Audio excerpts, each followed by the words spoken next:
Très cher peuple congolais, bonjour Banamboka. Tu payes binombote à bien. Le lot est le 10 février 2026. Bisona bino tukutani. Un très bon rendez-vous, devoir. On a bino tuzwaka poto solo là. Yoka, le Congrès américain va entrer aujourd'hui pour discuter et voter les sanctions contre le Rwanda. Oyo kite Montaluyenge. Oyo kite Yoka. Congrès américain et Koko Talilou. Ezo Kotalilou. Ba 11h awa. Pona nini. Pona ba discuter. Ba voter sanctions contre les dirigeants. Toute personne impliquée dans l'instabilité de l'Est du pays. Wana Uyuki. Le sénateur Chris Smith déclare au micro de notre journaliste africaine, correspondante africaine permanente de la Maison Blanche, Ariana Vera. Le sénateur Chris Smith a déclaré dans le micro de Ariana Vera. Alobi, nous avons toutes les preuves.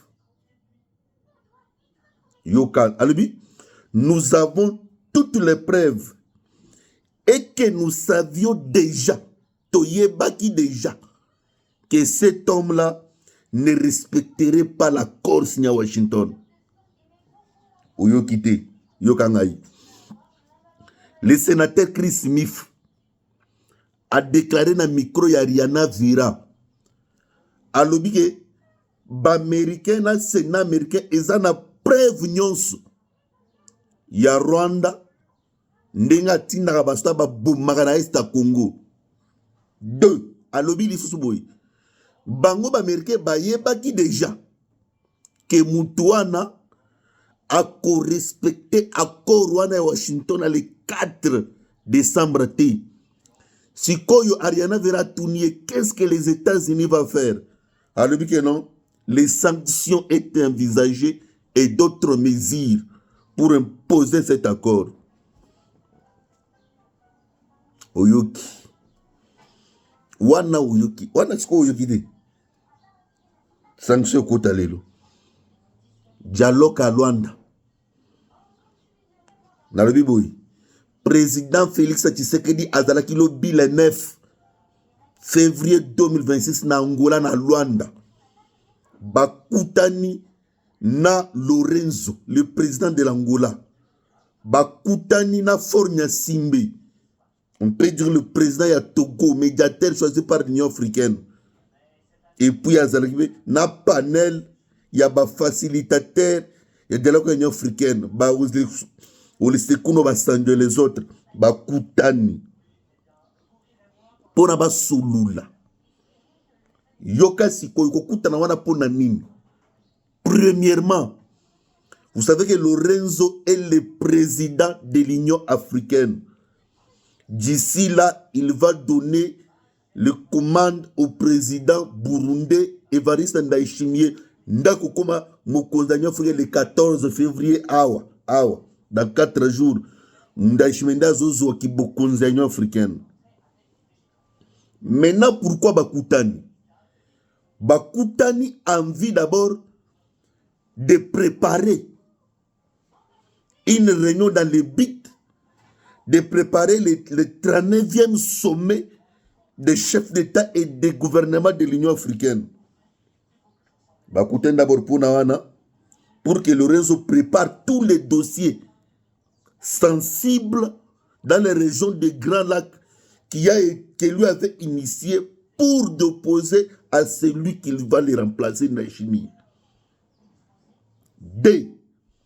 Harmoniser la position africaine sur la crise dans l'est du pays. 2. Harmoniser la position africaine. Kobongisa. Position d'Afrique Mobimba sur la crise à l'est du pays. Wana Oyoki. 3. Coordonner les efforts des médiateurs. Baoya ponaki wana. Ce qu'on a réunion wana. Yoga sko bor.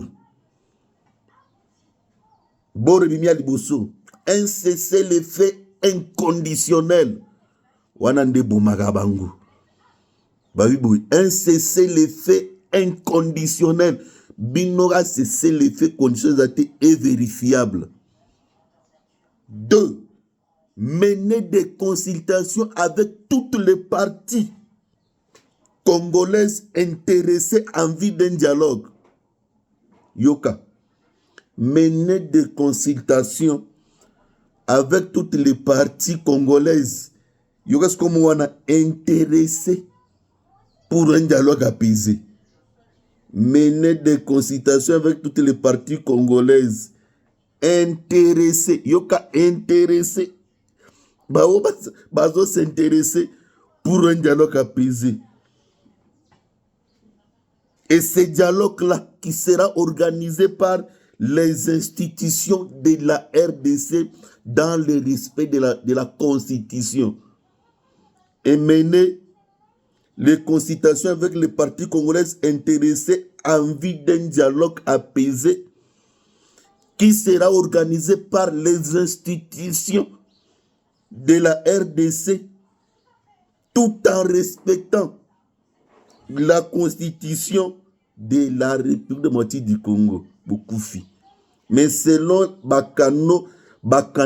canal Tozanango, Nangana Bissimwa Batsenga Zil. Naribiboy, Nangana Bissimwa Batsenga Zil. Basengi batelemisa poursuite.